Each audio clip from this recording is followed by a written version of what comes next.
Yo, what is going on, guys? This is Wes for Show, bringing you an overview about Revelation Online and what you can expect to get out of the game. So Revelation Online is going to be developed by NetEase, which is, I believe, the second largest gaming company in China, and they're also the operators of Blizzard Entertainment over there, and that's actually on their frequently asked questions on the main page. That's where I learned that from, so there's that.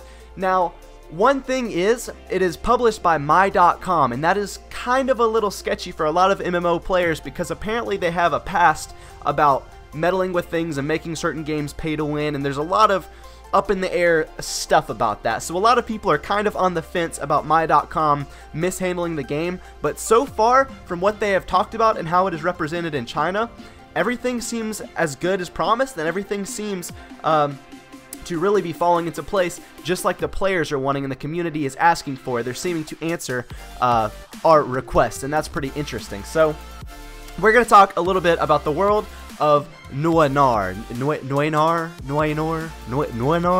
I honestly have no idea how to pronounce it. So the coolest thing is this game has no loading screens, so it's just complete freedom. There's cliffs, forests, mountains, cities, like all of the stuff you can expect in an MMO, and it kind of makes it feel a little bit sandbox-esque just because it's so open and there's no loading screens, and you know, it just feels so alive. And they really do advertise their NPCs doing things and all of this stuff, and it seems kind of alive, and that's one of the great things we can really ask for in an MMO, is just for it to feel immersive. You know, it kind of feels like MMOs lately haven't really grasped that immersive feeling that a lot of old MMOs used to do when we were younger, and we would just get pulled into these MMOs. It seems like we no longer really get that feeling anymore, and it truly seems like this game is going to capture that at heart, at least for me, because I kind of love the culture that they're trying to I guess create through the game, because I just have a huge interest in it. That's me personally. I know some people are looking for more medieval type stuff, for more World of Warcraft-esque stuff, or some, you know, things of that nature with a more Western culture, but it has that Eastern twist on it because it is developed by NetEase, so it is similar to like Blade and Soul, similar to Arcade, similar to those kind of games with an Eastern mindset. But the coolest thing about it is it's not like grindy. It's not a complete grind fest game. They even claim through the quests that you can level up through the quest line alone. There's storyline quests that you can do by yourself, there's group quests, and there's actually cutscenes on the story quest with interactive, like if you've ever seen Telltale games, their Walking Dead series or Batman or Game of Thrones, those games where you have to interact in the cutscenes, they have interactive cutscenes. I've never seen that happen in an MMO, so that's really exciting for me because I love the Telltale games personally. So there isn't really, grinding isn't really existent. There will be quests, it will still be an MMO, so there will be leveling, there will be a sense of grind, but it's not your Korean market grinding like some people are worried about, so don't worry about that. So anyway, back to the world. So you have this free open world.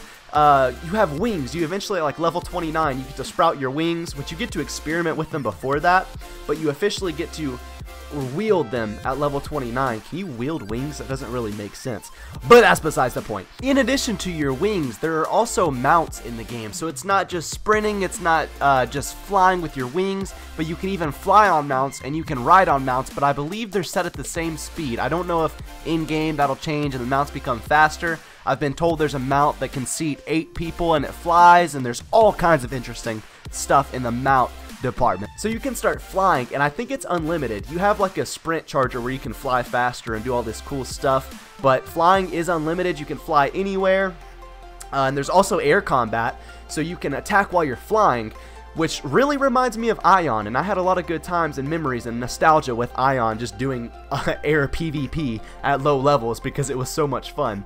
So it kind of reminds me of that a little bit. I think there are like 10, they claim to have 10 provinces, 3 great cities, so I picture those as like an Orgrimmar or something on that level.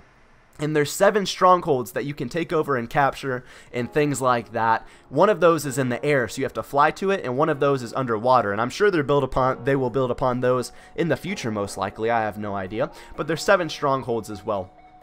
So the dungeons in the game consist of 5 to 10 players, and they claim to throw a lot of curveball content in there, so it's not just battling a boss, clearing trash mobs, doing the old dungeon grind thing that we're used to, but they mix in jump puzzles, they mix in hidden tricks and things you have to do differently and cooperate with your team, and it's just like a really interesting dungeon design. I've seen some gameplay of a couple of the dungeons, and the bosses just seem so powerful. It seems kind of like you don't really fight the same reskinned mob over and over and over like we find in a lot of Eastern MMOs, but they're very different and they're very powerful, and it's well worth the dungeon. So hopefully the dungeons will be very fun to do and things like that. There are also raids that have up to 20 players. I don't know if they're going to go above 20 in the future, but so far I think there's like 3 raids upon release that go up to 20 players that you can do them with. And they're similar with the dungeon designs. There's going to be jump puzzles, there's going to be tricks and gimmicks and things like that as well, so that'll be awesome to experience, because everyone loves raids in an MMO, right? Also, when it comes to combat, it's interesting because they even have like these enchantments that not necessarily for your weapons, but for your skills, and then they have like an ultimate set of skills, and then they have, you can level up your stats, so they're even taking nostalgia that I remember from MapleStory, leveling up my Dexless Thief, and you can level up your stats on your character. So if you wanted to be a less tanky Vanguard who is supposed to be pretty much a dedicated tank with a big shield, if you wanted to make him more DPS oriented, you can just manipulate your stats a little bit and make him more towards the damage side or the control side or whatever is supposed to happen. So you can even level up your own stats when you level up. Now, this is where it gets interesting. For the PvP, they are catering to literally every single MMO player that has ever existed. They have castle sieges, they have open world, they have arenas, they have air and sea battles, they have battlegrounds with capture the flags, cross server battles, PvPvE zones. Man, it is just like every single part of PvP exists in this game. So let me go over those real quick. There are castle sieges that have no player limit whatsoever, which I think, what was that, Lineage? One of the Lineage games were like that, where you could do like thousands on thousands battles, these massive castle sieges and stuff like that, so they have that in the game. They have open world PvP, where you have to reach a certain level before you can even participate to prevent, you know, ganking low levels and ruining people's questing experience and things like that. So you have to reach a certain level to actually activate it.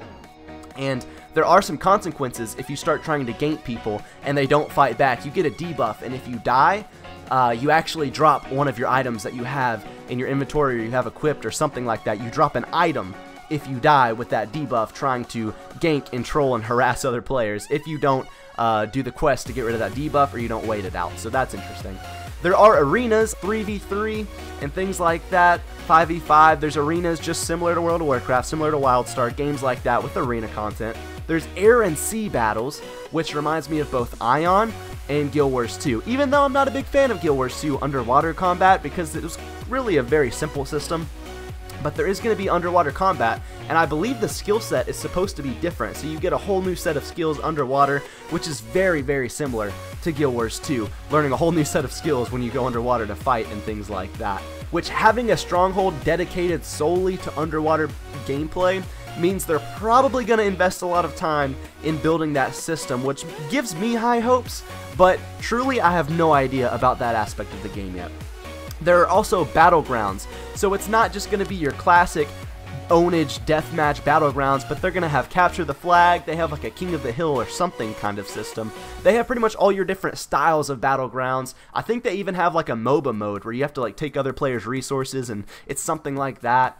They're also going to have cross-server battles, you know, World v World v World, hint hint wink wink, and PvPvE zones, which also reminds me of a game like Ion or Terra, especially Terra, where you can PvP, but you're also trying to level up and grind mobs and get items or do whatever you have to do, and it's just this big open PvP world, which is so awesome to me. There are 6 classes in the game so far to be announced in the Western release, and that is the Gunslinger, the Blade Master, the Spirit Shaper, the Vanguard, the Sword Mage, and lastly, the Occultist. So I will go over those in future videos.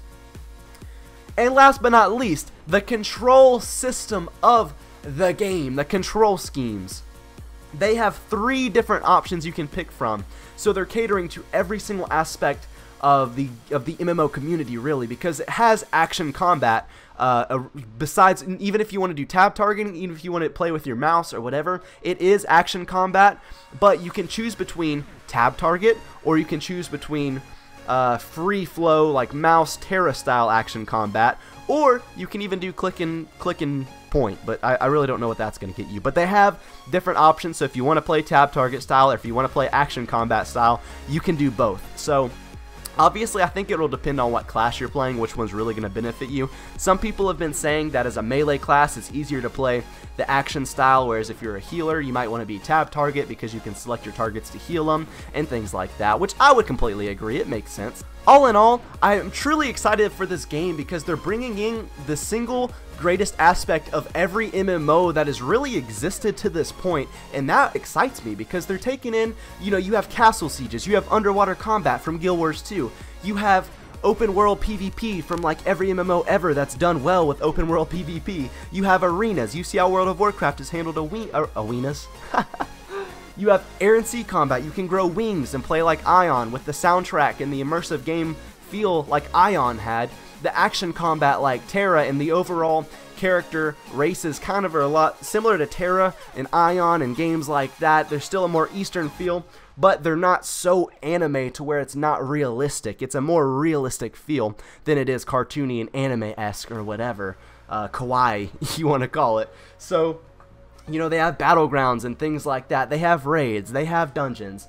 They're taking aspects from WoW, Blade and Soul, Ion, Terra, Lineage. They're taking SWTOR. They're taking Black Desert even. It seems like a single aspect. ArcheAge. They're taking aspects from every single one of those games and mashing them all up into this glorious title that they're calling Revelation Online.